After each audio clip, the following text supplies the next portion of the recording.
Oi pessoal, tudo bem? Vou conversar com vocês hoje sobre uma situação que eu já vi algumas vezes na minha atividade profissional. Que situação é essa?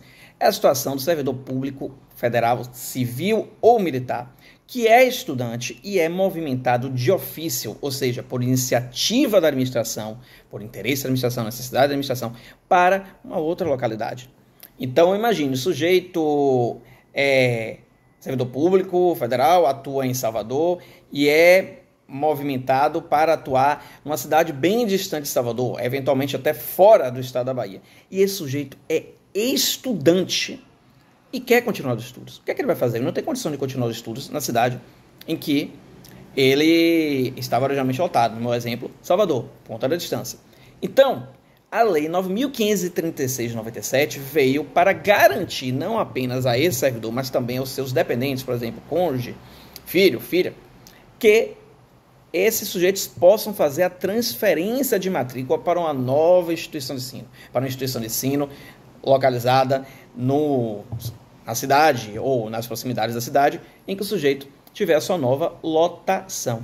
E esse direito não foi condicionado explicitamente à existência de uma mesma natureza entre as instituições, aquela de que o sujeito sai e aquela para a qual o sujeito vai como estudante. Como assim, Daniel? Veja, a legislação estabeleceu o seguinte: estabeleceu que essa transferência de matrícula será efetivada entre instituições vinculadas a qualquer sistema de ensino, em qualquer época do ano, independentemente da existência de vaga.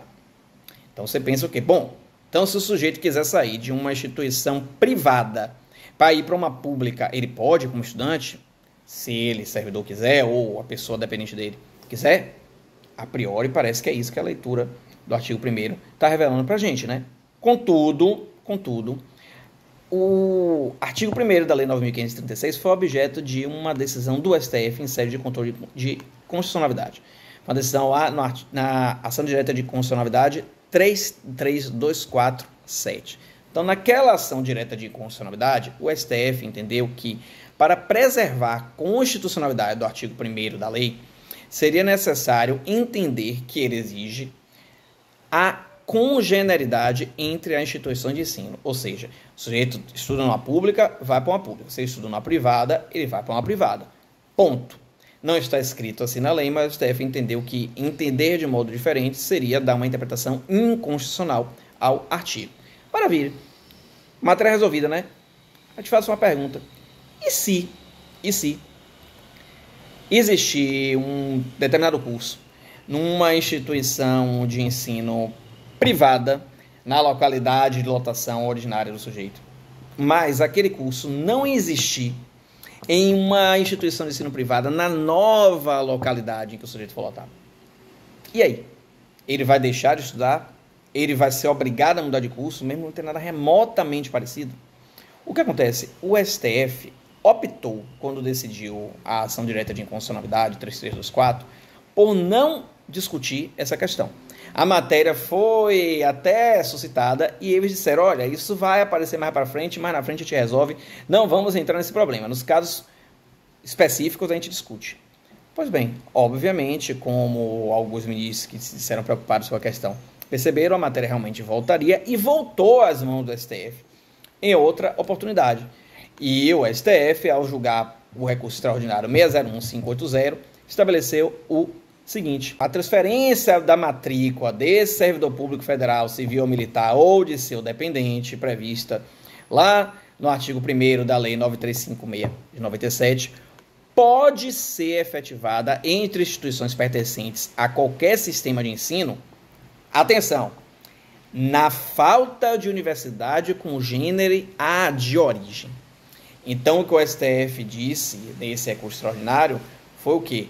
Olha, a lei não disse explicitamente, mas para dar constitucionalidade a ela, eu preciso respeitar a congenialidade, salvo se não tiver instituição da mesma natureza na localidade para a qual o sujeito for movimentado. Então, na ação direta de inconstitucionalidade, o STF abriu uma exceção, reduziu o âmbito de aplicabilidade da norma e disse que a congenialidade tinha que ser respeitada. E no recurso extraordinário, o STF restringiu o âmbito de aplicação daquela exceção. porque disse o quê? Olha, precisa ter congenialidade, salvo se não houver instituição de ensino da mesma natureza na nova localidade. Então, o STF abriu a exceção, depois abriu uma exceção à exceção, o que significa, em outras palavras, que o STF, na ADI, ação direta de inconstitucionalidade, restringiu o âmbito de aplicação da norma que garante esse direito de transferência da matrícula aos servidores e aos seus dependentes, mas no recurso extraordinário ampliou, ainda que apenas um pouco, o âmbito de aplicabilidade daquele direito. Passou a ser um âmbito de aplicabilidade maior do que o que era com a decisão da ação direta de inconstitucionalidade, mas ainda assim continuou sendo um âmbito menor do que o que uma pessoa poderia imaginar por uma leitura imediata lá do artigo 1º da Lei 9.356 de 97. Por quê que o STF fez questão de dizer que tem que haver congenialidade? Gente, vamos lá. O caso mais óbvio é a existência de recursos escassos no âmbito das instituições públicas de ensino. Veja, muita gente querendo estudar de graça, pouca vaga. Aí o sujeito não faz uma seleção para aquela instituição pública e quer aproveitar a matrícula na instituição privada para migrar para aquela instituição pública.